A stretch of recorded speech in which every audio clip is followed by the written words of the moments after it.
Hola, buenas noches a todos los hermanos de la Primera Iglesia Bautista y a los invitados que tenemos y a cada uno de los que están conectados por alguna razón.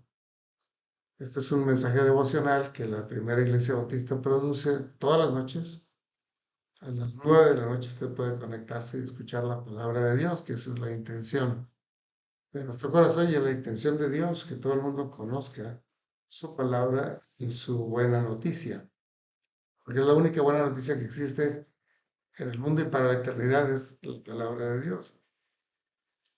Así que recuerden, hermanos, que los lunes estamos viendo mensajes evangelísticos. Y si son evangelísticos son para que los conozcan nuestros parientes, familiares, vecinos, amigos que no conocen al Señor todavía. Así que los pueden invitar o se les pueden mandar la liga o se los pueden compartir de muchas maneras. No dejen de hacerlo porque puede significar la vida eterna de ellos. Aparte de que estemos nosotros cumpliendo con la gran comisión, con el mandamiento del Señor de compartir. Así que hoy vemos un mensaje evangelístico.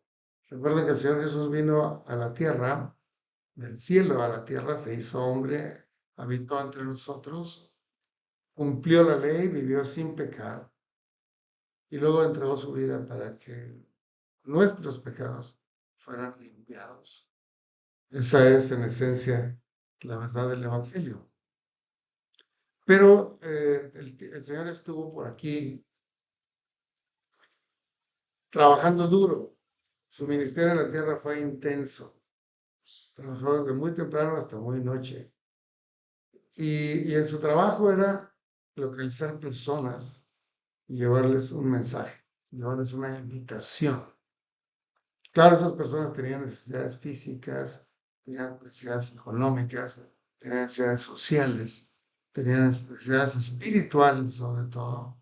El Señor se dedicó a suplir esas necesidades de una manera hermosa y a veces hasta milagrosa. Así que en este capítulo que vamos a leer, en este pasaje bíblico, vemos cómo el Señor encuentra a una mujer adúltera, que no había dudas, era una mujer adúltera. Y siendo un pecado tan común en nuestro mundo, en nuestra actualidad, vale la pena saber qué Dios hace con una persona adúltera. ¿Qué Dios hace? No ignoramos que el adulterio es uno de los pecados más graves, más destructores, que ha terminado con más hogares, con más matrimonios, con más ministerios, con más todo. Es un pecado que destruye mucho y que sin embargo es un pecado que la ley no persigue, no condena. O sea, que él hizo esto, pues, ni modo, no lo va a meter al bote. A menos de que lo haya hecho con un niño, sin consentimiento de una mujer, o algo así, pues entonces se persigue esa injusticia, pero el adulterio en sí no está calificado como un delito y por lo tanto, pues hay tantos adultos sueltos que siguen adulterando, seguimos haciéndolo porque el pecado es sobremanera pecante, quiere decir cada día pecas peor. No es algo que cometiste hace 30 años y ya no lo vuelves a hacer, sino que el pecado toma control de tu vida para seguir haciéndolo peor y peor. Y el Señor viene a atender esta situación, esta necesidad. Vamos a ver qué hizo el Señor con esta mujer adúltera. Aquí a mi derecha va a aparecer el pasaje, ustedes léanlo con toda claridad, yo lo voy a leer también. Dice así, y Jesús se fue al monte de los olivos, pero a la mañana siguiente volvió al templo y todo el pueblo vino a él, todo el pueblo. Y sentado él en las escaleras del templo, les enseñaba. Y en eso estaba cuando llegaron los escribas y los fariseos y le trajeron a una mujer sorprendida en adulterio. No que alguien dijo, que alguien la acusó, no, no. La encontraron en el pleno acto del adulterio. y lo trajeron y lo pusieron en medio, entre Jesús y toda la gente que estaba ahí. Le dijeron, maestro, esta mujer ha sido encontrada, sorprendida en el acto mismo del adulterio. Y en la ley los mandó Moisés a apedrear a tales mujeres. ¿Tú qué dices? Más esto decían tentando al Señor para poder acusarlo. Pues no que predicar el perdón, no que predicar el amor. Quiere apedrear. Pues si decía, si no lo apedrean, entonces decía, estás contra la ley de Moisés. Es un blasfemo. Ellos pensaban que lo iban a sorprender. Pero Jesús, inclinado hacia el suelo, escribía en la tierra con el dedo. Y como insistieron en preguntarle, Señor, te hemos hecho una pregunta, contéstanos. El Señor se enderezó y les dijo, el que de ustedes esté sin pecado, sea el primero en arrojar la piedra contra ella. Inclinándose de nuevo hacia el suelo, siguió escribiendo en la tierra. Pero ellos, al oír esto, acusados por su conciencia, salían uno a uno, comenzando por los más viejos hasta los últimos. Quedó solo Jesús y la mujer que estaba en medio. Enderezándose Jesús y no viendo a nadie, le dijo a la mujer, ¿dónde están los que te acusaban? ¿Ninguno te condenó? Ella dijo, ninguno, Señor. Entonces Jesús le dijo, ni yo te condeno. Vete y no peques más. Es un pecado flagrante el adulterio, hermanos. Es grave. Se equipara espiritualmente al pecado de idolatría. De por sí hay muchos idólatras en el mundo y hay otros adúlteros. Y hay gente que hace las dos cosas, es adúltero y es idólatra. Pero son pecados terribles que destruyen espiritualmente a la persona. La alejan de Dios de manera terrible, por mucho tiempo, por mucha vergüenza. Y es tan pecaminoso el adulterio en el hombre como en la mujer. Y dirán, no, pues si la mujer es adúltera, el hombre pues es hombre. No, no, el hombre puede ser adúltero o no, pero es tan adúltero el hombre como la mujer. No porque la sociedad lo cometa frecuentemente deja de ser grave. Realmente sigue siendo grave aunque todos lo hagan. El día que tú lo cometes es cometido un grave pecado.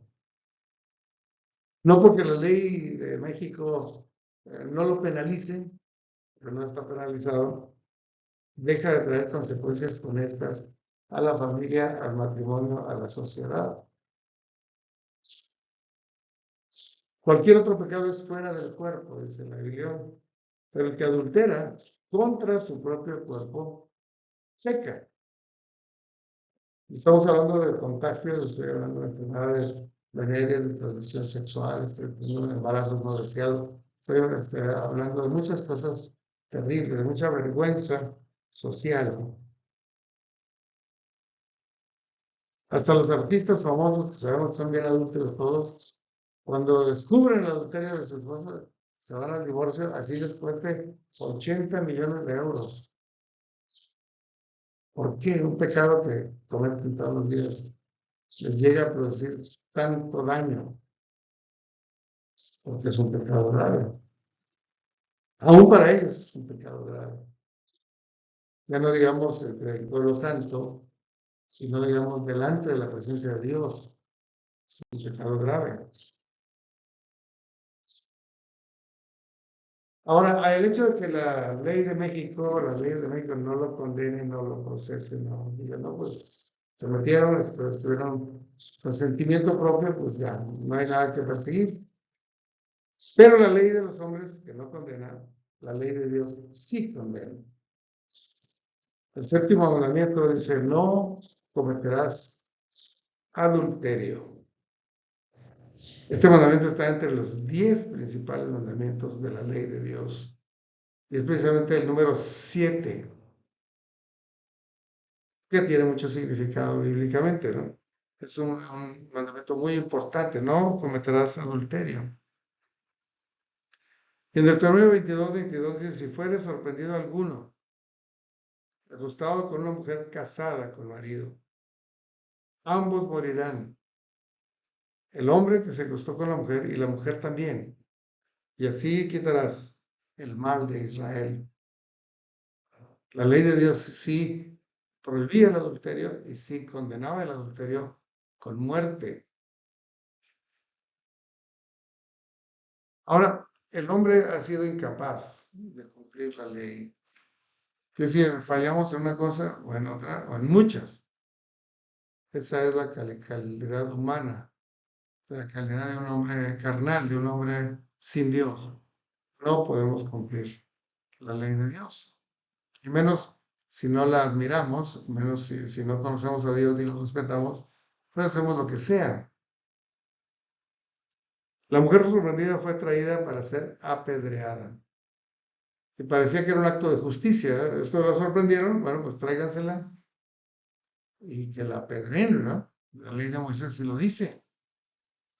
Parecía un acto de justicia, un acto de obediencia a la ley de Dios. Así parecía. Pero no trajeron al hombre con quien la mujer estaba adulterando. Y como leímos ahí en Deuteronomio 22, tanto el hombre como la mujer deberían ser apedreados a muerte. Al hombre no lo trajeron, no lo molestaron. Así que ya empieza la injusticia de los hombres. Solo la mujer que adulteró, que hizo injusticia contra su marido, contra su cuerpo, contra Dios. Pero también estos hombres que estaban trayendo a esta mujer, estaban cometiendo injusticia porque dejaron ir al hombre. Al hombre se le perdonó, se le disculpó, a la mujer no. Y eso se llama injusticia. Ahora, los hombres no la llevaron a las autoridades competentes, porque si necesitaba pena de muerte, bueno, pues debieron haberla llevado a las autoridades romanas para que les consintieran, les permitieran matarla. No, no la llevaron allá. ¿Por qué no la llevaron allá? Porque no estaban buscando cumplir la ley. Lo que estaban buscando era tentar al Señor Jesús. Porque el Señor Jesús no ostentaba ningún cargo oficial. Él no era juez de Israel, él no era gobernador de Galilea, de Judea, él no era nada, él no podía consentir. Si está bien, mátenla, apedréenla. Porque la ley romana no le permitía a los judíos matar a alguien. Así que ellos debieron haber ido a las autoridades competentes, pero no, lo trajeron con Jesús porque no buscaban hacer justicia, no buscaban obedecer la ley, buscaban sorprender al Señor Jesús en alguna contradicción. Así que ya hemos juntado más pecados de los que la acusaban. Los que acusaban a la mujer estaban pecando mucho más hasta ahorita. Pues miren lo que hizo el Señor, ¿eh? No intentaban cumplir la ley, sino contradecir a Jesús. Bueno, el Señor puso en evidencia la pecaminosidad de ellos, de los hombres, al invitarles a arrojar la primera piedra. Que estén ustedes sin pecado, que usted no haya hecho eso, que sean puros, castos, arroje su piedra contra ella. Ahora, lo más terrible es que esos hombres que le trajeron, ¿no?, eran escribas y fariseos, ¿no? No eran hombres sin letras, no eran hombres del vulgo, no eran personas ignorantes, eran judíos, israelitas, escribas y fariseos, maestros de la ley, que en vez de hacer justicia querían tentar al Señor Jesús. ¿Cuál sería el más grave de todos los pecados? el traer solo a la mujer y no al hombre, el acusarla de algo que ellos también habían cometido,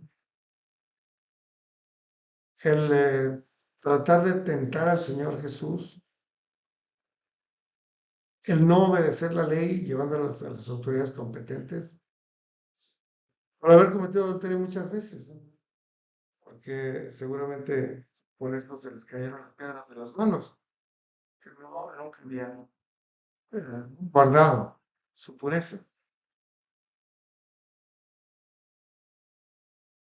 Ahora, lo que nunca, no entendían ellos y no sabían ellos, ni la mujer sabía, ni el pueblo sabía, las autoridades romanas lo sabían, a lo mejor nosotros no lo sabíamos, es que nuestro Señor es capaz de perdonar. Él es capaz de hacer justicia, es capaz de cumplir la ley. Él es capaz de condenarnos con toda justicia, pero ha querido perdonarnos para mostrarnos una justicia más perfecta, más completa, la justicia de lo alto. El Señor es capaz de perdonar. Para los hombres es en extremo difícil perdonar. ¿Cómo batallamos para perdonar a alguien que nos ofendió? Aunque sea algo chiquillo. Que los celos son el furor del hombre y no perdonará en el día de la venganza. Muy difícil que un hombre perdone a su mujer adúltera y tampoco que una mujer perdone a su esposo adúltero. Es difícil. Sí puede pasar. Algunos por lo menos no se divorcian, siguen adelante con mucho conflicto, sufriendo toda la vida porque no pueden perdonar ni pueden castigar, se aguantan. El Señor puede perdonar, y perdona con alegría y con gozo, espíritu. El Señor Jesús, que aborrece el pecado, sí, pero que ha amado a los pecadores de tal manera que estuvo dispuesto a pagar el precio de rescate de la cruz, en la cruz del Calvario. Algunos estudiosos dicen, bueno, pues aquí el Señor sí cometió una falla, porque esta mujer debió ser apedreada, según la ley.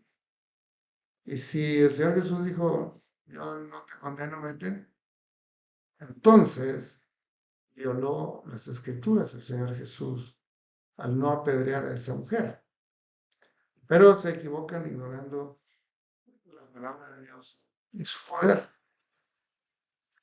Porque en el Deuteronomio dice que a nadie se le juzgará más que con la presencia de 2 o 3 testigos. Si hay 2 o 3 testigos, lo puedes juzgar. Si no los hay, no lo puedes juzgar. Por eso el Señor se levantó de escribir en la piedra y dijo, mujer, ¿dónde están los que te acusaban? ¿Ninguno te condenó? Ninguno sí. No quedaron ni 2 o 3 testigos, no quedó nadie. Entonces, el Señor dijo, no, no violó la ley. Dijo, si no hay testigos, no hay juicio. Pero otra razón por la que el Señor puede perdonar es porque dice, ese pecado que has cometido, yo lo pago en la cruz del Calvario, así que tú estás libre. Yo pagaré tu pecado. El Señor dice, los pecados te son perdonados, es porque Él tiene el poder para pagarlos y para perdonarlos. Los dos poderes tiene.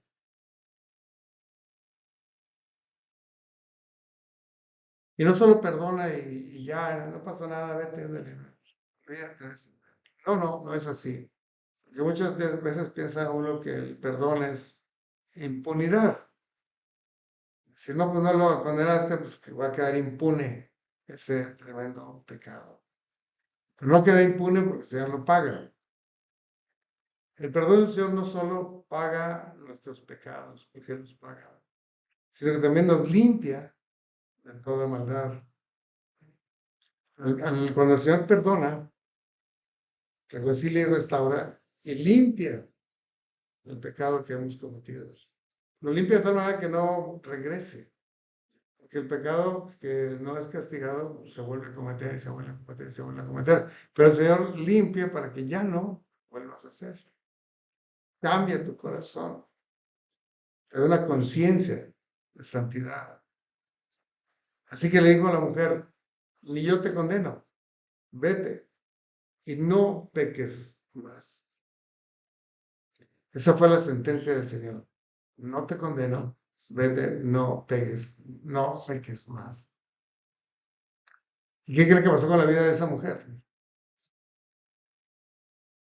Esa mujer fue transformada por el poder de Dios y no pecó más. Y eso puede hacer con nosotros, porque nosotros cometemos muchos tipos de pecados. Debo reconocerlo ante el Señor y decirle, Señor, quita mi pecado, perdona mi pecado y quítalo de mí, para que no siga yo haciendo daño a otros, a mí mismo, y no te ofenda a ti. Eso es lo que podemos hacer. Entonces, el verdadero perdón no es impunidad. El verdadero perdón requiere pagar el pecado del otro. El perdón incluye la restauración de una relación perdida. Si usted quiere perdonar a su hermano, debe aprender a perdonar como el Señor perdona. Entonces volver a tener amistad con su hermano. El perdón implica la más completa reconciliación, ¿sí? Y el Señor al perdonarnos nos justifica y comienza un proceso de santificación. Para que cada día seamos más santos delante de Él. Vale la pena. Si usted está hoy escuchando eso y quisiera pedirle perdón al Señor y ser perdonado y ser transformado y limpiado de todo pecado, haga esta oración conmigo. Cierre sus ojos y diga, Señor, santo y bueno, reconozco que yo he cometido pecados que te ofenden, que ha dañado mi vida, que ha dañado mi familia, mi matrimonio. Y veo que tú tienes el poder y la gracia para perdonar a los más tremendos pecadores. Señor, te ruego que me perdones y que limpies mi pecado y que comiences en mí un proceso de santificación como lo ofreces en tu palabra. Quiero que vengas a mi corazón y seas el Señor de mi vida. Amén. Esta oración es bien importante. Si usted la hizo con todo su corazón, ya ha sido perdonado porque el Señor está aquí entre nosotros. Él fue el que dijo estas palabras, yo solo las pronuncio. Y nos gustaría mucho saber que usted ha hecho esta decisión. Puede llamar al teléfono de la Primera Iglesia Bautista de Monterrey y decirlo, yo hice una decisión de fe. O puede venir el domingo al culto, estamos aquí en Arombel y Guerrero, frente al Mercado Juárez. Y búsqueme, nos reunimos a las 11 de la mañana. Y terminado el culto, usted puede acercarse a mí, yo voy a estar en la puerta. Y ya me conoce. Y me diga, pastor, yo estaba escuchando esto y tomé una decisión, hice la oración con usted. Queremos saberlo. Queremos entregarle materiales, regalarle una Biblia, muchas cosas, quererlo aceptar. Claro. Ya el Señor lo habrá perdonado. Compartan este video a otros hermanos y personas, familiares, amigos muy queridos que todavía no han tomado una decisión de fe. Nos vemos mañana.